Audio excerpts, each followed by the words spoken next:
హి ఓం నమ శివాయ్. ఓం నమ శివాయ్. ఓం శ్రీ భద్రకాళీ సమేత వీరభద్రస్వామిని నమో నమః. మాతృ పితృభ్యో నమః. ఆచార్య అతిథిభ్యో నమః. శ్రీమాత లలితా త్రిపుర సుందరయే నమో నమః.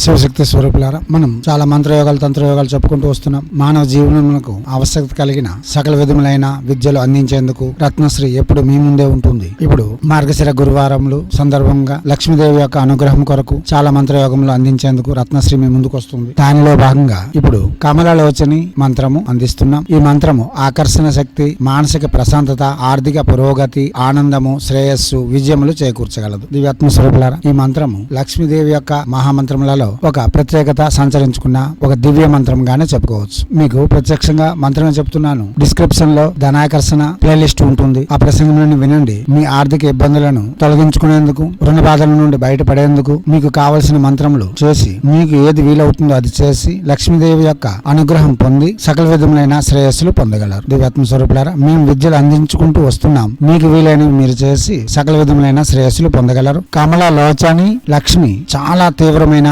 ప్రభావవంతమైన, శక్తివంతమైన ఇబ్బందులను కూడా తొలగించగల మహాశక్తి. దివ్యాత్మ స్వరూపులారా, ఇప్పుడు ఈ మంత్రము ఎందుకోసం చేసుకుంటున్నాం అన్నది వినియోగంగా చెప్పుకుందాం. వినియోగము: ఓం అస్య శ్రీ కమల లోచని మంత్రస్య మహాలక్ష్మి ఋషి అనుష్ఠుప్ ఛందః మహాలక్ష్మి దేవత శ్రీం బీజం హ్రీం శక్తి కమల కీలకం మమ సర్వభిష్ట సిద్ధ్యర్థే జపే వినియోగః సర్వసిద్ధయే జపే వినియోగః. ఇలా వినియోగం చెప్పుకున్న తర్వాత మాలను తీసి జపం చేసుకోవచ్చు. ఈ మంత్రము ఎవరు మీకు అందించి ఉన్నారో లేక ఎవరి ద్వారా ఈ మంత్రం మీరు తెలుసుకోగలిగారో ఆ గురువుని 16 సార్లు మంత్ర జపం చేసి ముందు కులదేవతారాధన, ఇష్టదేవతారాధన గృహమందు పూర్తి చేసుకుని లక్ష్మీదేవికి పీఠమును అమర్చి దానిని పసుపుతో అలంకరించి ఎర్రని వస్త్రములతోను ఎర్రని పూలతోను పూజిస్తూ మనం కూడా ఎర్రని వస్త్రములు, ఎర్రని ఆసనం వేసుకుని ఉత్తర తూర్పు అభిముఖంగా ఈ మంత్రమును జపం చేసుకుంటే చాలా విశేషమైన ఫలితములు ఇవ్వగలదు. గురువారము, పూర్ణిమ, పంచమి తిథులు చాలా శ్రేయదాయకము. దివ్యాత్మ స్వరూపులారా, ఇప్పుడు శ్రీ మహాలక్ష్మి కమలలోచని యొక్క మంత్రము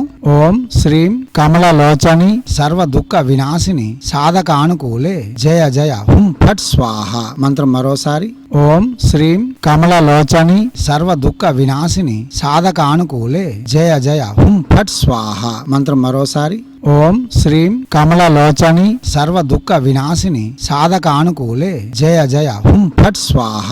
దివ్యాత్మ స్వరూపులారా, మహాలక్ష్మి అనుగ్రహం కొరకు మనం ఎన్ని విధాల చేయాలో అన్ని విధాలు చేయాలి. ఎందుకంటే ఈ మానవ జీవిత మనుగడ ముఖ్యమైనది లక్ష్మి యొక్క అనుగ్రహం. కాబట్టి లక్ష్మీదేవి యొక్క అనుగ్రహం పొందేందుకు మనము సకల విధములైన ప్రయత్నములు చూస్తూనే ఉంటాం. వాటిలో మంత్రయోగములు చాలా విభిన్నముగా, శక్తివంతంగానే పనిచేస్తూ ఉంటాయి. దివ్యాత్మ స్వరూపులారా, చేయండి. చేసి తగు ఫలితములను పొంది యహమందు సర్వ సుఖములను పొందుతూ పరమందు మోక్షమును కూడా పొందగలరని ఆశిస్తూ సనాతన ధర్మ ఋషులు మనకు అందించిన విద్యలు వినియోగించుకోవడంలోను, భారతీయ సంస్కృతి సాంప్రదాయాలు కాపాడడంలోను మనం ముందంజలో ఉండాలని ఆశిస్తూ ఎప్పుడూ మీ సేవలో రత్నశ్రీ హిందూ సేవ సమాజ్ ఆచార్య భీమసింగ్ రవికుమార్ ఆఫ్ నిఖిలానంద సాగర్ మహారాజ్.